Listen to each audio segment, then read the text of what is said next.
Karachi press club अॻियां Dow medical college जे शागिर्दनि पारां 3 ॾींहंनि खां वठी बुख हड़ताली कैंप क़ाइमु थियल आहे। इन हवाले सां 3 ॾींहंनि खां वठी मुख़्तलिफ़ जेके सियासी समाजी धुरियूं आहिनि उहे बि इन डाओ मेडिकल कॉलेज जे शागिर्दनि सां हमदर्दी तौर ते शरीक थींदी रहियूं आहिनि, ईंदियूं रहियूं आहिनि। अचो त उन डाओ मेडिकल कॉलेज जे डॉक्टरनि सां उन्हनि शागिर्दनि सां ॻाल्हि ॿोल कंदासीं त उन्हनि जा कहिड़ा मुतालबा आहिनि। असांखां असांजी हॉस्टल, असांजो घरु, असांजे सिर जे मथां छित असांखां खसी वई आहे। असांखे बेघर कयो वियो आहे। असीं हिते ज़लील ख़्वार थियूं पिया, रोडनि ते असीं सुता आहियूं।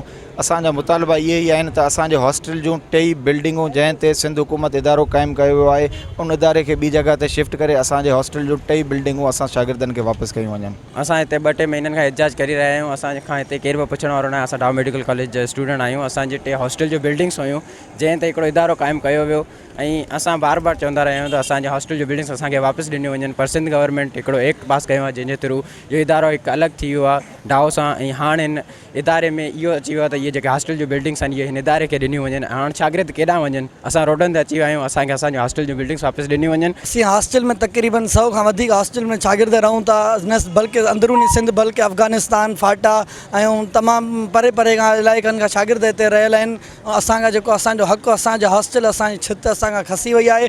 सिर्फ़ु हिकु ई उन्हनि जो सबबु करे उहे हिकु इदारो ठाहे रहिया आहिनि। इदारा असांजे अखियुनि ते आहिनि। इदारा 100 इदारा ठाहियो, बल्कि असांखां पंहिंजा हक़ त न खसिया वञनि, असांखे पंहिंजा हॉस्टल ॾिनी वञे। असांखे ईअं डॉक्टरनि खे दरपदर रोडनि ते दरपदर कयो थो वञे। असांजो हिन महिल ताईं कंहिं गवर्नमेंट ऑफिशियल हिन महिल ताईं कंहिं नोटिस न वरितो आहे। सिंध गवर्नमेंट ने कोई कांटेक्ट हमसे नहीं किया। वी आर स्टिल ट्राइंग कि हम उनसे बात अपनी पहुँचाएँ उन तक, पर हमें कोई सुनने वाला नहीं है फ़िलहाल। मुतालबात क्या हैं आपके? मुतालबात यही है कि हॉस्टल की तीनों बिल्डिंग्स जो हैं, बॉयज़ हॉस्टल की तीनों बिल्डिंग्स उनको वापस की जाएँ और जो भी नया इन्होंने इदारा बनाना है वो कहीं और किसी और जगह पे बनाया जाए। यहाँ पर हॉस्टल की बिल्डिंग में बनाने का कोई हक़ नहीं है। प्ले कार्ड्स ऐं पंफलेट खणी हिते जेको रोडनि ते बीठा आहिनि ही ॿिया न आहिनि, ही पाकिस्तान जो मुस्तक़बिल आहिनि। ऐं हिते मां तव्हांखे इहो ॿुधाईंदो हलां त हिते सिर्फ़ु सिंध जा स्टूडेंट न बल्कि ॿियनि मुख़्तलिफ़ पाकिस्तान जे इलाइक़नि मां अचनि था। 3 ॾींहंनि खां पोइ असीं हंगर स्ट्राइक ते वेठा आहियूं, बुखिया वेठा आहियूं ऐं असां कुझु बि खाधो न पीतो। उन जे बावजूदि इहो सिंध हुकूमत पीपल्स पार्टी जो हिकिड़ो माण्हू, हिकिड़ो वर्कर बि, सिंगल वर्कर बि असांखे ईअं पुछणु न आयो त तव्हांजा मुतालबा छा आहिनि।